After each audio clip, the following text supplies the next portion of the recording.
میری کتاب تیسرا جنم، اس سے کچھ باتیں جو میں آپ کو سنانا چاہتا ہوں. یہ جب میں 3rd ایئر میں تھا تب تک میرا جب ایکسیڈنٹ بھی نہیں ہوا تھا، تو یہ ان دنوں کی بات ہے کہ فیض احمد فیض صاحب رات بریتھ لیسنس کے ساتھ میو ہاسپٹل کی ایمرجنسی میں تشریف لائے. اور جب ہمیں پتہ لگا تو میں تو ویسے بھی ان کا بہت چاہنے والا تھا، تو میرے ساتھ ایک اور ڈاکٹر بھی تھا. اسے کوئی شاعری واری کا اتنا شغف نہیں تھا، میں نام نہیں بتانا چاہتا، but is a very famous doctor. تو وہ پرچی آئی نا، تو اس کے اوپر لکھا تھا فیض احمد فیض. تو مجھے کہنے لگا کی ہویا فیض پھر احمد پھر فیض، یہ 2 دفعہ فیض کیوں؟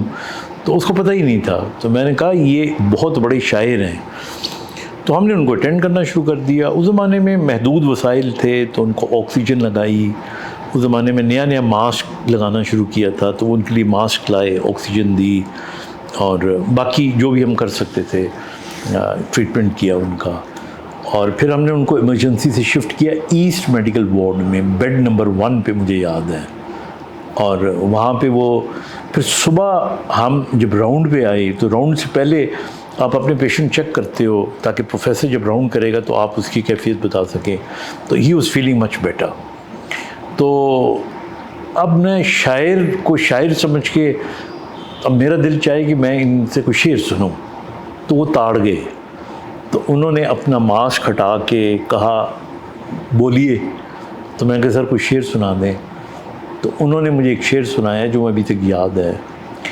اپنی تکمیل کر رہا ہوں میں، اپنی تکمیل کر رہا ہوں میں، ورنہ تجھ سے تو مجھ کو پیار نہیں.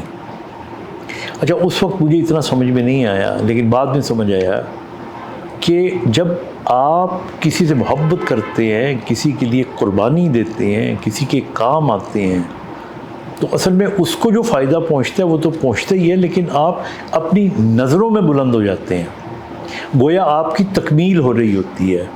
You are elevated in your own eyes. تو یہ بڑے لوگوں کی بڑی باتیں تھیں.